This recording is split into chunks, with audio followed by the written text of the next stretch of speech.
My last name is Lee. Bruce Lee.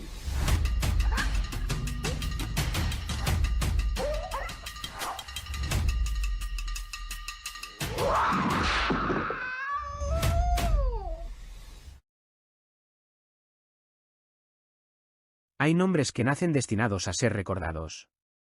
Otros, en cambio, tienen que abrirse paso entre sombras demasiado grandes. Brandon Lee perteneció a ambos mundos. No fue solamente el hijo de una leyenda, ni un actor más en la inmensidad de Hollywood. Fue, ante todo, un hombre íntegro, marcado por una pasión inagotable por la vida y el arte. Su historia no se mide únicamente por el tiempo que vivió, sino por la intensidad con la que dejó su huella. Y aunque su destino se vio truncado demasiado pronto, el legado que dejó tras de sí continúa latiendo con una fuerza que el tiempo no ha logrado apagar. Hoy recordamos el día en que su vida se transformó en memoria, en mito, en inmortalidad. Este no es solo un relato biográfico, es un viaje. Un recorrido por una existencia que merece ser comprendida más allá de los titulares, más allá de las comparaciones inevitables.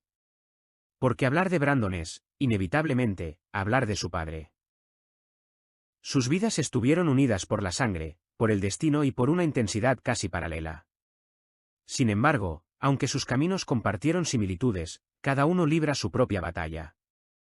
Bruce Lee fue mucho más que un ícono del cine de artes marciales, fue un pensador, un maestro, un filósofo que entendía la vida como un constante proceso de evolución. Y esa visión, ese fuego, no tardó en transmitirse a su hijo. Desde su nacimiento, Brandon ya era una mezcla única de mundos. En sus venas corría la herencia china de su padre, junto con raíces alemanas e inglesas por parte de su madre. Su apariencia, cabello claro y ojos azules, parecía desafiar cualquier expectativa, algo que su padre celebraba con orgullo, bromeando que era el único chino rubio y de ojos azules. Para Bruce, aquel niño no era solo su hijo, era su mayor alegría. A pesar de su juventud, encontraba en la paternidad una plenitud que superaba cualquier éxito profesional. Pasaba horas a su lado, fascinado por cada gesto, cada risa, cada pequeño descubrimiento.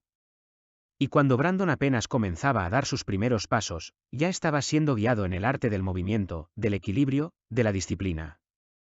No como una imposición, sino como un juego compartido entre padre e hijo. Pero la vida, como tantas veces ocurre, no concede historias completas. Brandon creció con una ausencia que también era presencia, la de un nombre que lo precedía, que lo definía ante el mundo antes siquiera de que pudiera definirse a sí mismo. Sin embargo, lejos de quedar atrapado en esa sombra, decidió construir su propio camino. No para escapar de su legado, sino para honrarlo a su manera. Porque si hoy su nombre sigue vivo, no es solo por quién fue su padre, sino por quién eligió ser él. Su trabajo, su entrega, y sobre todo, su última interpretación, lo consagraron como una figura única.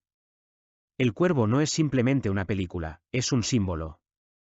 Una obra que, con el paso del tiempo, se ha convertido en un referente irrepetible, jamás superado por las versiones que intentaron seguir su estela.